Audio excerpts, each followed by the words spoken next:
Good morning, this is David Elliott. I'd just like to talk for a few moments about small companies and the challenges that face small companies.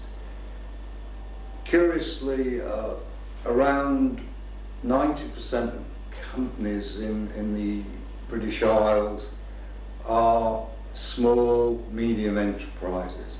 However, most of the support literature written by academics really talks about large companies. And so there's a bit of a gap between the established understanding of what makes a business tick and the practical experience that people need on the ground when they're basically fighting the tide every day.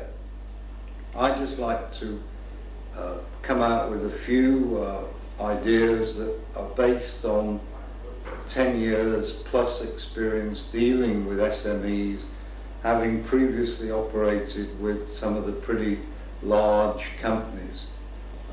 What sort of tips can I suggest? Well, the first really is stick to your knitting. By this I mean stick to what you know best. Often companies are tempted to step out of their comfort zone and try and develop in markets which they understand only to a small degree, and often with products that they don't really know how to produce.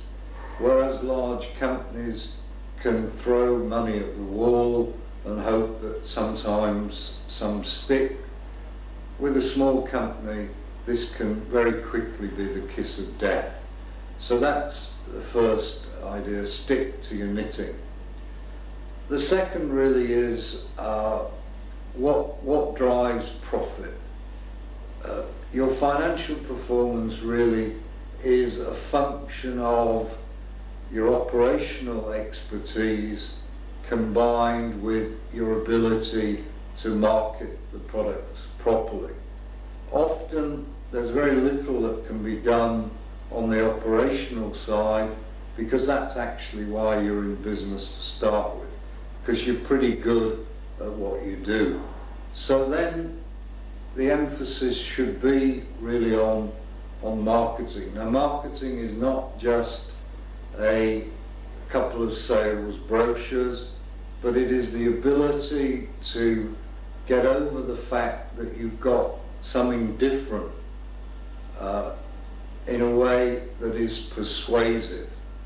Now, basically, that persuasion in a small company, again, is likely to be the result of personal relationships. Small companies can't compete on price, so they have to really compete on service.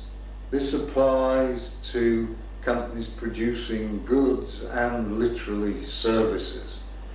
So it's the personal touch, it's the extra effort that you put into the business, it's the ability to really understand what the customer needs. So this is very important, and companies have to work harder, particularly with existing customers. The chase may be attractive in looking for new customers, but it's your existing customers that really drive the profitability of your business. So please don't neglect existing customers. Stick to your knitting, stick to what you do well, stick with those customers who have done business with you probably from day one, and continue to deliver superior value for those people. If you're successful in generating additional business through those customers, it's likely to be more profitable than chasing new customers. The last tip really is, from those existing customers, there is a huge number of new customers. If they're delighted with what you've done, talk to them, gain assurance from them that they're happy with what you've done, and then say, well, have you got other contacts who have similar problems to the ones which we were able to resolve? If so, can I get in touch with those companies? Thus using existing customers to find new customers.